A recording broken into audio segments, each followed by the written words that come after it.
Oke, assalamualaikum warahmatullahi wabarakatuh. Kembali lagi bersama saya Necin Sunaria di pelajaran pendidikan Pancasila dan Kewarganegaraan. Ya, kemarin kita udah ngomongin anti korupsi. Sekarang ngomongin apa ya? Oke, kita mulai lanjut ya. Oke, yang pertama katanya harus kenalan dulu. Padahal kemarin udah kenal ya. Jadi nama saya Necin Sunaria. Saya ngajar PPKN ya. Udah gitu aja deh, nggak usah banyak-banyak kenalannya ya. Kalau mau lebih tahu nanti boleh di grup tanya jawab di situ. Oke, Pak, fotonya kok yang itu tujuannya sederhana sih. Tujuannya sederhana. Yang pertama adalah saya ingin men-trigger kalian gitu. Ya, men-trigger tuh dalam arti membangkitkan semangatnya gitu, men-trigger semangatnya gitu. Tuh foto saya lagi wisuda gini. Nah, nanti kalian juga saya harap bisa wisuda seperti ini ya. Amin, amin ya robbal alamin ya. Oke, next ya. Oke, PPKN. PPKN ya. PPKN ada 4 pokok bahasan, nanti 4 bab lah bahasanya kalau dulu mungkin ya. Yang pertama kita akan bahas apa nih? Kita klik aja. Oke, pertama adalah nilai-nilai Pancasila dalam penyelenggaraan negara ya. Jadi terselenggaranya negara ini atau penyelenggaraan negara ini ataupun terselenggaranya negara ini apalah itu bentuknya ya. Pokoknya penyelenggaraan negara ini harus sesuai dengan yang namanya nilai-nilai Pancasila. Kalau nggak sesuai gimana? Kamu wajib menegurnya. Kamu wajib mengingatkannya, Pak. Bapak-bapak yang di atas tuh kalau udah duduk lupa ya. Dia nggak sesuai sama Pancasila. Bisa kita nanti tegur ya. Tujuan pembelajarannya tuh banyak banget ya. Setelah melakukan diskusi tentang nilai Pancasila, nanti diskusinya di classroom atau di grup WhatsApp saja ya. Peserta didik mampu menjelaskan arti Pancasila sebagai pandangan hidup bangsa ya. Selanjutnya mencari contoh kasus pembagian kekuasaan. Nanti kita akan cari kasus pembagian kekuasaannya ya. Menunjukkan contoh pembagian kekuasaan dalam pemerintahan Indonesia dengan benar. Terus selanjutnya akulturasi nilai Pancasila. Peserta didik mampu menunjukkan bentuk sikap gotong royong dengan masyarakat secara tepat. Kalau dulu gotong royong bersih-bersih, apalagi berkumpul lah bahasanya. Kalau sekarang berkumpul malah dilarang ya. Berarti gimana dong gotong royongnya? Ya, tepat sekali, gotong royongnya dengan cara ya pakai masker lah ya, patuhi protokol kesehatan. Itu merupakan bentuk dari gotong royong sekarang. Selanjutnya memulai kegiatan ini membuat makalah kelompok. Oke, bolehlah. Peserta didik mampu menunjukkan bentuk kegiatan kelompok yang mencerminkan nilai Pancasila. Ya, nanti menunjukkan nilai Pancasila. Oke. Kita lanjut ke materi yang pertama ya. Nilai-nilai yang terkandung dalam sila Pancasila. Nah, Pancasila kan ada berapa? Coba. Panca 5, sila dasar, 5 dasar ya. Pancasila itu ada 5, benar ya. Silanya ada 5 ya. Panca itu kan artinya 5. Nah, apakah hanya segitu? Nah, nilainya bisa kita jabarkan lagi. Bahkan zaman mungkin sebelum 90-an ya, ada yang namanya butir-butir Pancasilanya. Itu harus dihafalkan tuh. Harus dipahami oleh seluruh peserta didik pada saat itu. Sekarang kalian cukup Pancasila aja tuh yang 5. Kadang masih sedih sih. Masih ada yang belum hafal walaupun udah 5 ya. Dulu butir-butirnya banyak loh ya. Ada yang bilang butirnya 36 sesuai katanya. Ada yang bilang sekarang 45 butirnya sesuai dengan tahun kemerdekaan kita katanya ya. Nah, nanti kita akan bahas juga itu lebih lanjut, oke? Oke, selanjutnya. Nah, ini ada gambar nih. Aktivitas pada gambar merupakan contoh perwujudan Pancasila dalam kehidupan berbangsa dan bernegara. Ini kira-kira lagi ngapain nih? Kelihatan nggak tuh? Ngasih kardus ya.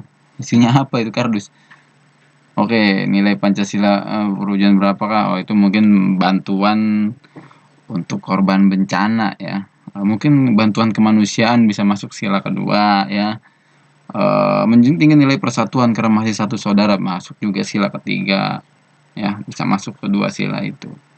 Oke, selanjutnya next ya, singkat-singkat saja dulu. Oke, nah yang tadi saya sebutkan nilai-nilai yang terkandung dalam Pancasila ini kelima sila tadi ya. ketuhanan yang Maha Esa, kemanusiaan yang adil dan beradab, persatuan Indonesia, kerakyatan yang dipimpin oleh hikmat kebijaksanaan dalam permusyawaratan perwakilan. Tulisannya agak numpuk, apa ya. Nomor 5, keadilan sosial bagi seluruh rakyat Indonesia, ya. Itu adalah nilai dasarnya. Nah, bisa dijabarkan lagi ternyata. Nah, dijabarkan dalam sila-silanya. Yang pertama, nilai sila pertama, isinya bunyinya apa sila pertama? Ketuhanan yang Maha Esa. Ini butir-butirnya nih, banyak tuh. Ada 5 ya.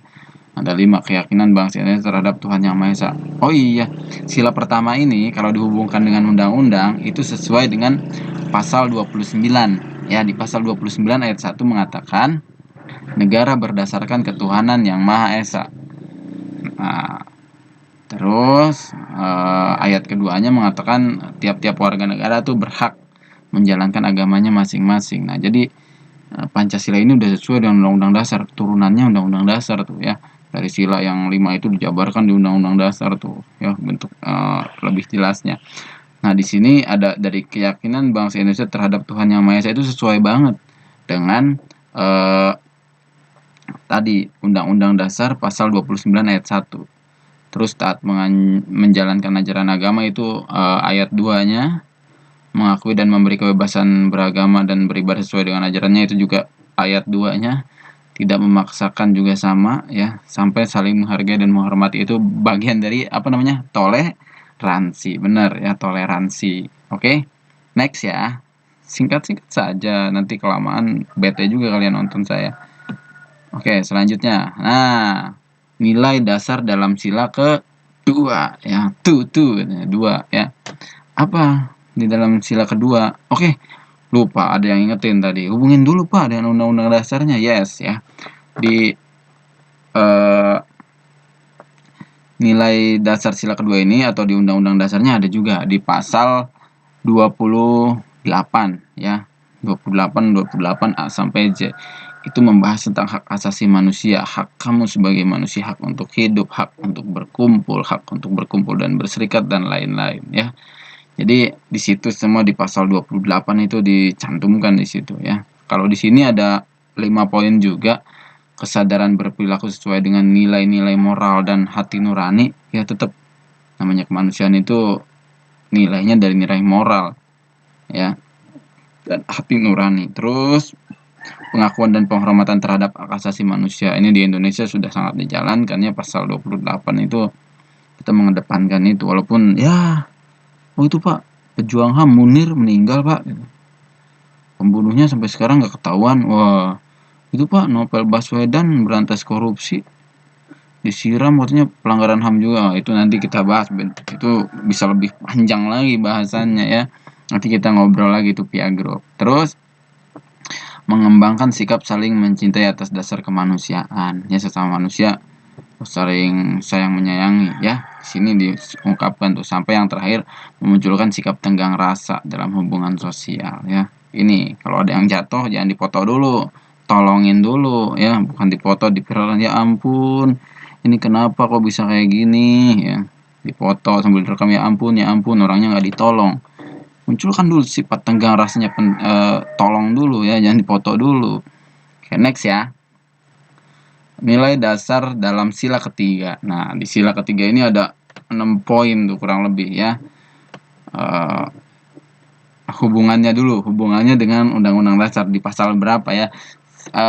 Di sila ketiga ini hubungannya dengan pasal 33, itu tentang asas keekonomian kita, asas kebersamaan atau asas kekeluargaan, salah satunya itu. Masih banyak sebenarnya tentang persatuan ini. Di sila pertama juga ya sama, negara Indonesia adalah negara kesatuan yang berbentuk republik. Di situ juga disebutkan ya kita ini bersatu. Nah, selanjutnya di 6 poin itu ada banyak tuh, menghormati perbedaan dalam masyarakat. Beda itu wajar ya, yang nggak wajar itu yang mempermasalahkan perbedaan. Kok dia gitu ya, kalau nggak tahu asal usulnya ya udah nggak usah komentar dulu, cari tahu dulu ya, karena pada dasarnya sesuai sama semboyan negara kita juga apa, Bhinneka Tunggal Ika, menghormati perbedaan, beda-beda boleh tapi tetap satu tujuan ya. Di situ menghormati perbedaan dalam masyarakat. Tuh, ingat di pelajaran SMP. 1208 kalau suku yang ada di Indonesia. Itu menurut penelitian yang lama, mungkin sekarang bisa bertambah atau bisa berkurang ya, nanti dicek lagi. Terus selanjutnya menjalin kerjasama atau bergotong royong. Ini pasti. Inti dari Pancasila kata Soekarno adalah Eka Sila. Eka silanya apa? Gotong royong. Ini disebutkan di sini. Terus kebulatan tekad mewujudkan persatuan bangsa sampai yang terakhir rela berkorban demi kehormatan bangsa dan negara Indonesia. Ya, banyak. TNI garda terdepan sekarang. TNI garda terdepan sekarang. Apalagi yang garda terdepan? Ya, tenaga medis juga sama, mereka rela berkorban demi bangsa dan negara ya, agar bangsa ini terlepas dari yang namanya pandemi. Nah, kamu udah ngapain nih buat terlepas dari pandemi? Ya, apa coba? Sepedahan, bagus. Jaga kesehatan diri kamu sendiri ya, dimulai dari diri sendiri. Oke, next ya. Tadi sekarang sila keempat. Nah, ini sila keempat yaitu sila keempat ini lebih kepada nilai musyawarah mufakat ya. Sila keempat ini dihubungkannya dengan undang-undang nomor berapa? Undang-undang dasar nomor berapa, Pak? Ini 22E ya, tentang pemilu. Salah satunya ke situ kita hubungkan.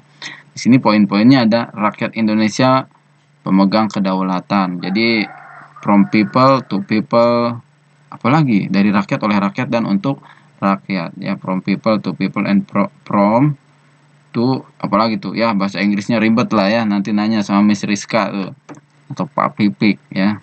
Oke, pokoknya dari rakyat, oleh rakyat, untuk rakyat.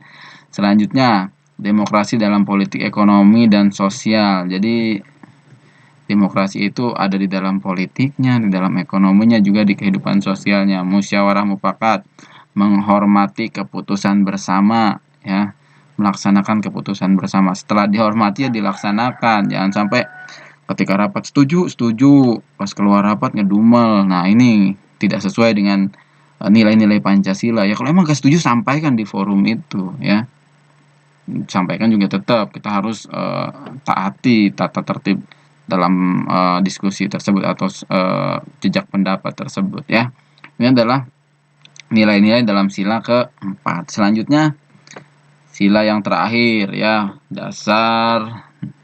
nilai dasar dalam sila kelima, yaitu keadilan sosial bagi seluruh rakyat Indonesia. Nah, di situ sesuai dengan pasal 27 lah saya bilang ya, keadilan di mata hukum di pasal 27 itu. Ada yang nanya kemarin, Pak, siapa? Dodi ya nanya ke saya.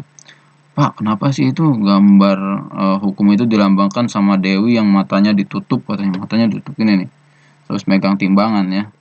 Gimana cara nimbangnya kalau matanya ditutup, kelihatan angkanya. Nah, jadi hukum itu diibaratkan tidak memandang siapa kamu, dari mana kamu. Ya kalau salah ya dihukum, itu hukum namanya ya. Tapi kenyataannya sekarang kok gitu, Pak. Ya udahlah ya. Nanti kita bahas nambah panjang lagi. Oke. Selanjutnya ini di sila kelima ya. Di sini ada keadilan mendapatkan sesuatu yang menjadi haknya. Salah satu hak kalian adalah mendapatkan pendidikan yang layak, walaupun di masa pandemi ini. Ya iya. Caranya gimana? Udah PJJ, BDR, dan lain-lain, itu haknya kalian nih, kita coba penuhi untuk mendapatkan pendidikan yang layak ya. Gabut Pak nonton video mulu, sama. Gurunya juga gabut bikin video mulu ya. Emang kamu doang ya. Yuk kita sama-sama sekarang ya, sama-sama menahan diri agar pandemi ini cepat berakhir dan kita bisa normal kembali. Oke, next lah ya. Terus adil terhadap sesama, keseimbangan antara hak dan kewajiban. Jangan nuntut haknya doang, kewajibannya laksanain. Pak, mana materinya? Kami nggak dikasih materi. Gila dikasih tugas, ya ampun Pak, tugas melulu gitu kan. Nah, harus seimbang ya. Selanjutnya kerjasama untuk mendapatkan keadilan. Salah satunya teman-teman kita lagi pada turun di jalan tuh, teman-teman buruh ya. Mereka memprotes yang namanya Omnibus Law ya. Mereka coba tolong dengar suara kami, katanya kan, turun mereka ke jalan. Terus dermawan, hemat, sederhana, dan kerja keras. Yang terakhir adalah menghargai hasil karya orang lain. Ini penting nih ya. Kadang ada di diri kita, gitu doang kok masuk TV gitu kan, gitu doang kok dibangga-banggain, tapi ya sedangkan kita sendiri nggak menciptakan apa-apa gitu. Nah, di sini kadang sifat kita yang seperti itu kita turunkan sedikit lah ya. Jadi kalau emang mau mengkritik karya orang lain ya kritik dengan cara yang membangun. Loh, karya kamu kurang ininya nih, coba ditambahin dong. Gitu. Misalkan ini videonya kurang bagus nih, tambahin opening dong biar agak keren itu. Coba deh atau tambahin musik-musik sana sini biar lebih aktif lagi. Nah, itu bagus ya. Kalau kritik yang membangun bagus, tapi kritik yang kritik doang gitu ya apa gunanya? Oke, itu tadi nilai-nilai Pancasila ya. Jadi selain kelima sila itu ada penjabarannya, bahkan kita bisa hubungkan dengan Undang-Undang Dasar. Nanti kamu buka tuh ke 36 pasal yang ada ya. 30 pasal 6 yang ada itu hubungkan nanti ya sama Pancasila, ada semuanya. Oke, next ya. Nah, ini yang seru sebenarnya. Penyelenggaraan pemerintahan Indonesia. Tadi udah dibilang, penyelenggaraan pemerintahan Indonesia harus sesuai dengan yang namanya Pancasila, dijabarkan di dalam Undang-Undang Dasar 1945. Nah, sekarang penyelenggaraan pemerintahan Indonesia itu dibagi-bagi kekuasaannya. Ya, dibagi-bagi. Indonesia ini nggak hanya milik eksekutif. Eksekutif apa, Pak? Ya ampun, kamu nggak tahu eksekutif. Ya, ada tiga. Nanti kita jelaskan pembagian kekuasaannya. Yang pertama pembagian kekuasaan, yang kedua adalah pembagian kekuasaan dalam pemerintahan Indonesia. Kita bahas pembagian kekuasaannya saja dulu ya, nggak terlalu lama-lama. Nah, pembagian kekuasaan. Kalau kita ngomongin pembagian kekuasaan, pastinya tidak akan lepas dari dua orang ini nih, John Locke sama Montesquieu. Ya, siapa sih John Locke? Siapa sih Montesquieu? Ya, mereka adalah ahli tata negara lah dalam bidang itu ya. Jadi dua-duanya ini mengemukakan teori tentang pembagian kekuasaan. Si John Locke ngomong kekuasaan itu dibagi menjadi tiga, kata dia. Ya, apa saja? Legislatif, eksekutif, dan federatif. Dia ngomong federatif. Ya, sedangkan Montesquieu dia ngomong membagi kekuasaan sama menjadi tiga. Ya, legislatif, eksekutif, dan yudikatif. Apa bedanya, Pak? Kalau si John Locke ngomong yang terakhirnya federatif, kalau si Montesquieu ngomong yudikatif. Ya, apa sih kekuasaan? Nih, di sini ada. Silakan kalian baca. Kekuasaan legislatif yaitu kekuasaan membentuk undang-undang. Nah, di Indonesia yang membentuk undang-undang siapa coba? Yang membuat undang-undang, yang membuat peraturan. Ya, DPR. Benar sekali. Jadi kekuasaan legislatif ini ada di tangan DPR. Mungkin di bawahnya ada DPRD ya, sampai DPRD tingkat provinsi dan DPRD tingkat daerah, itu semua badan legislatifnya Indonesia ya. Kalau di kampus nanti ada balesma katanya, apalagi banyak lah bentuknya ya. Selanjutnya kekuasaan eksekutif. Nah, selanjutnya dari legislatif ada lagi eksekutif. Eksekutif bahasanya. Eksekutif tuh itu. Apa sih eksekutif? Kekuasaan melaksanakan undang-undang. Dia yang melaksanakan nih, DPR yang buat, dia yang melaksanakan. Kira-kira siapa eksekutif? Coba, kalau di Indonesia siapa eksekutif? Nah, tepat. Eksekutif itu adalah presiden. Ya, paling tinggi presiden, bawahnya ada eksekutif lagi tingkatnya provinsi, gubernur, bupati ya. Pak Lurah gimana Pak? Oke lah, eksekutif tuh tingkat kelurahan ya, Pak RT. Oh iyalah, boleh lah. Eksekutif tingkat RT. Ngeri banget ya nyontohinnya sampai ke RT ya. Oke, itu ya. Legislatif adalah yang membuat undang-undang, eksekutif yang melaksanakan undang-undang. Nah, sekarang masuk ke yang tip-tip selanjutnya ya, tip-tip lagi nih. Apa tuh? Yudikatif. Yudikatif apa? Yudi Pak, tetangga saya. Bukan itu ya. Yudikatif. Apa itu yudikatif? Jadi yudikatif itu kekuasaan mempertahankan undang-undang dan mengadili pelanggaran undang-undang. Jadi semua yang melanggar undang-undang nih nanti disidangkannya di situ. Ya, divonisnya di situ, melanggar atau tidak di situ ya. Misalkan DPR udah buat nih undang-undang tentang apa ya? Yang paling sering dilanggar undang-undang tentang apa sih? Lalu lintas. Yes, lalu lintas. Ya, di sini jangan-jangan para viewers ini ya yang ngelihat video ini ada yang pernah naik motor nggak pakai helm nih ya. Nah, itu undang-undangnya dibuat di DPR tuh, ya. Pemerintah mensosialisasikan, hayo ya, tolong naik motor pakai helm lewat polisi dan lain-lain. Nah, kalau udah itu ditindaknya di sini, dia divonisnya di sini. Oke, denda berapa ratus ribu ya, ditarik SIM-nya atau tidak bisa diperpanjang nanti. Nah, ini yudikatif ini ya. Salah satunya seperti itulah kurang lebih contoh kecilnya. Tapi nanti contoh yang lebih besar bisa lah kita ambil. Kasus didiskusikan lagi nanti di grup. Selanjutnya, ini kekuasaan federatif ya, yaitu kekuasaan melaksanakan hubungan luar negeri. Mungkin di kita kedutaan ya, kedutaan ada, di kita juga ada kedutaan. Oke. Inilah kurang lebih pembagian kekuasaan menurut teorinya si John Locke dan Montesquieu ya. Jadi kekuasaan itu dibagi menjadi 3, oke. Apa saja? Legislatif, eksekutif, sama yudikatif ya. Itu kalau di Indonesia sih pakai yang itu ya. Oke. Selanjutnya, nah pembagian kekuasaan dalam pemerintahan Indonesia. Nah, pembagian kekuasaan ini dibagi menjadi 2 ya, horizontal dan vertikal. Kalau horizontal itu pembagian kekuasaan yang dilakukan menurut fungsi lembaga-lembaga tertentu ya, menurut fungsinya. Kalau pembagian kekuasaan secara vertikal, yaitu pembagian kekuasaan dilakukan berdasarkan tingkatannya, pusat, daerah. Nah, kurang lebih seperti itu. Nah, di sini kekuasaan vertikal dan horizontal ya. Kekuasaan vertikal dulu. Kekuasaan vertikal tuh kan dari atas dulu, pusat, provinsi, kabupaten, kota, kecamatan, desa ya. Oh, itu tuh terberurut ke bawah. Ada urutannya ya. Ini dijelaskan di pasal 18 Undang-Undang Dasar 1945. Aduh, ini belum dipanggil udah turun aja. Ya udahlah, kita turunin sekalian.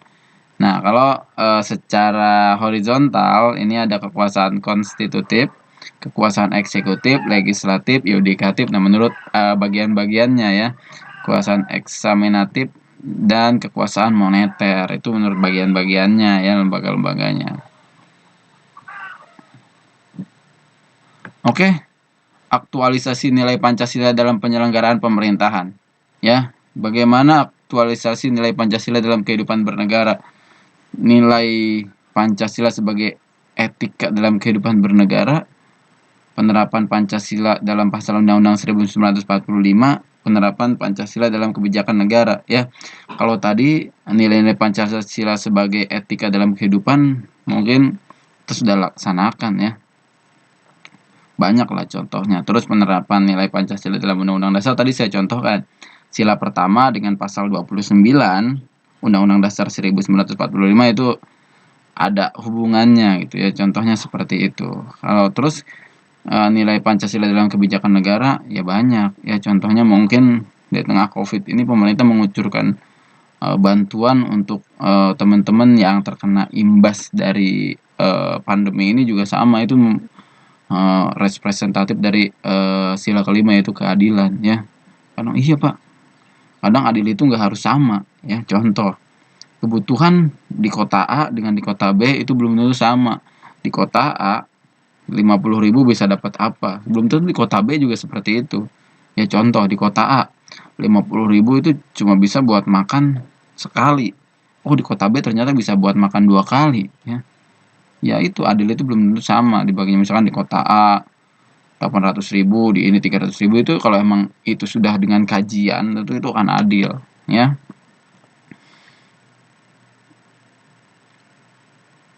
Oke, sampai di sini dulu pertemuan kita kali ini. Nanti kita akan bahas lebih lanjut ya. Terima kasih banyak untuk semua yang sudah menyaksikan paparan kali ini. Mudah-mudahan bermanfaat. Nanti silakan untuk selanjutnya, silakan yang ingin ditanyakan kita bisa lanjut ke Classroom atau grup WhatsApp, atau nanti di komentar aja di bawah sini boleh. Nanti kita akan coba jawab ya. Kita diskusikan bareng-bareng tentang nilai-nilai Pancasila dalam penyelenggaraan negara ini. Oke, semuanya tetap jaga kesehatan. Saya akhiri. Wassalamualaikum warahmatullahi wabarakatuh. Salam Pancasila.